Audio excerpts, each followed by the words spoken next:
Assalamualaikum dan salam sejahtera. Nampaknya PMX kita ni, Anwar Ibrahim, bukan saja dikritik kuat oleh puak pembangkang lah. Namun dalam sehari dua ni di Twitter pun, dia kena hentam kau-kau. Twitter ni kita semua tahulah, sarang penyokong Pakatan Harapan ni. Komuniti Twitter ni dah mula mengkritik Anwar secara terbuka, secara terang-terang dan pedas-pedas pula tu. Kritikan terhadap Anwar ni datangnya dari penyokong Pakatan Harapan sendiri seperti Siti Kasim, Maria Mokhtar, Ambiga, Maria Chin dan berapa orang lagi lah.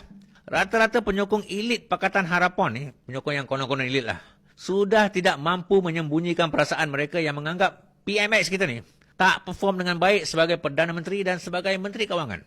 Ramai yang sudah mula mendesak Anwar supaya melepaskan jawatan Menteri Kewangan kepada orang lain supaya Anwar boleh menjadi lebih efisien lah konon dalam menjalankan tugas beliau sebagai Perdana Menteri. Semasa membentangkan rancangan Malaysia ke-12 di Parlimen pada hari Isnin pun, beliau kelihatan macam baca teks je, bulat-bulat. Baca bulat-bulat, jelas sekali beliau belum hadam isi kandungan teks yang dibaca tu.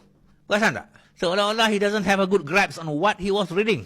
Clearly out of touch. Anwar juga telah didesak oleh penyokong beliau sendirilah supaya kurang bercakap, kurangkan aktiviti-aktiviti yang tak berfaedah seperti berjoget tu untuk meraih populariti dan lebihkan masa bekerja merancang dan membawa negara ini ke satu tahap yang lebih tinggi dari sekarang seperti yang dijanjikan oleh Pakatan Harapan ni pada PRU14 dan PRU15.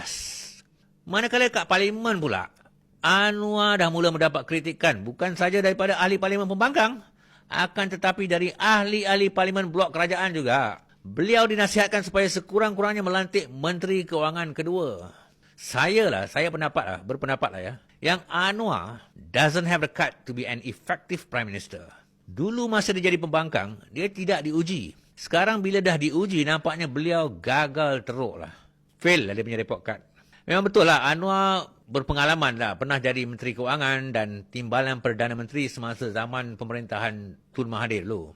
Tapi ramai cakap lah, masa tu beliau lebih banyak menghabiskan masa untuk mengumpul resources dan sokongan untuk menjatuhkan Mahathir. Sebelum dia naik jadi TPM pun, Anwar lebih banyak menumpukan masa beliau untuk menjatuhkan orang lain sehingga menjadi TPM dengan tempoh masa yang singkat saja.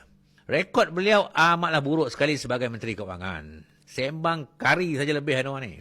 Akhir sekali saya berpendapat lah yang Anwar punya kelemahan ni dah beyond redemption lah. Segala backup, segala pujian dan segala jilatan yang dibuat oleh Saitro PH dan Lokman Adam pun tidak mampu menyelamatkan imej Anwar yang telah tercemar teruk kerana prestasi yang buruk. Segala cerita dongeng zaman muda Anwar yang cuba mengidolakan beliau juga sangat diragui kesahihannya sebab selama ni orang tak pernah dengar pun. Contohnya lah cerita tentang Anwar semasa beliau belajar di Malay College. Kononnya beliau selalu panjat pagar asrama keluar malam untuk pergi ke sekolah agama dekat-dekat situlah untuk mengajar bahasa Inggeris dan pada masa yang sama belajar agama. Anwar, stop taking your supporters for granted lah. And to Anwar supporter, it's about time lah. It's about time you ditch him lah. Apa pula pendapat tuan-tuan dan puan-puan? Sila tinggalkan di ruang komen ya.